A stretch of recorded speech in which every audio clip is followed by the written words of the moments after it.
दुनिया में आजकल जिस तरह के हालात हैं और ख़ास तौर पर यूएस प्रेसिडेंट ट्रंप ने जिस तरह की पॉलिसी शुरू कर रखी हैं कि आज एक मुल्क पे 100% टैरिफ, अगले दिन 50, अगले दिन फिर 200% टैरिफ, उससे पूरी दुनिया एक भूचाल का शिकार है और सारे दुनिया के ममालिक अपने अपने मफादात के तहफ़्फ़ुज़ के लिए एग्रीमेंट्स कर रहे हैं, नई नई पॉलिसीज़ वज़ा कर रहे हैं।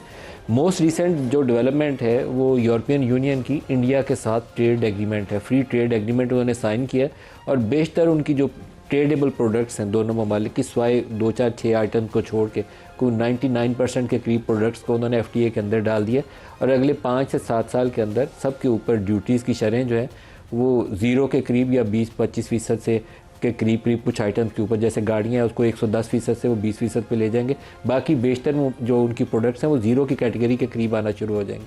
अभी उनकी 136 अरब डॉलर की EU रीजन और इंडिया की जो ट्रेड बनती है वो 136 अरब डॉलर की बनती है, जो उनका ख्याल ये है कि 2032 तक ये 2 गुना हो जाएगी।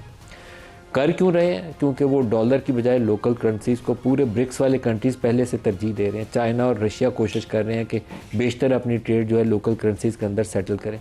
डॉलर वीकन होता जा रहा है, गोल्ड के अंदर वो इन्वेस्ट कर रहे हैं, रशिया कर रहा है, चाइना कर रहे हैं, इंडिया कर रहा है, ताकि अपने रिजर्व्स को मजबूत कर सकें, डॉलर के ऊपर अपनी रिलायंस कम कर सकें। ये उनकी तरजीह है, उनकी पॉलिसीज़ हैं कि अपने मफादात का तहफ़्फ़ुज़ कैसे करना है। पाकिस्तान जिसमें पहले 6 माह के अरसे में बरामदात कम हुई, दिसंबर के महीने में 20% नीचे गिरी, लेकिन हमारी तरजीहात में ये शामिल नहीं है। हम लड़ रहे हैं कि तीरा में ऑपरेशन कौन कर रहा है और कौन क्यों नहीं कर रहा। फ़ौज के अंदर जो लोग भर्ती होते हैं वो मेरे और आपके बेटे हैं, इसी कौम की औलाद हैं, तभी वो फ़ौज में जाते हैं। तो क्या फ़ौज में जाने के बाद वो अपने लोगों के ऊपर जुल्म करेंगे?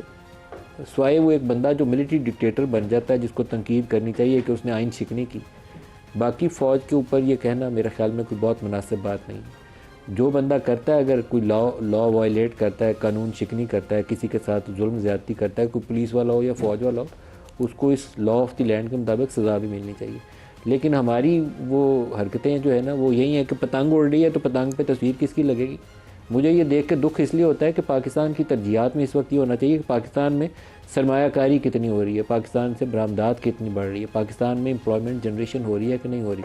पिछले 6 साल में पाकिस्तान में बेरोज़गारी की शरह इतनी ऊपर चली गई हैं, ग्रोथ रेट नीचे चला गया। एवरेज जो ग्रोथ रेट है पिछले 3-4 सालों का बिल्कुल ज़मीन पर गिरा हुआ है। इमरान खान की हुकूमत थी तो नवाज शरीफ जेल में था, नवाज शरीफ की तस्वीर टीवी पे चलाने पे बंदी थी। अब नवाज शरीफ के ख़ानदान की हुकूमत है तो इमरान खान जेल में और उसका नाम और तस्वीर चलाने पे पाबंदी है। पतंग के ऊपर वो सर्कुलर आ रहे हैं कि उसके पतंग के ऊपर तस्वीर नहीं होगी किसी की, फिर पतंग उड़ेगी। मेरे ख्याल में इससे पाकिस्तान को आगे बढ़ने की ज़रूरत है। हमारी कौमी तरजीहात का तयन असर नौ किया जाना चाहिए। तीरा में या किसी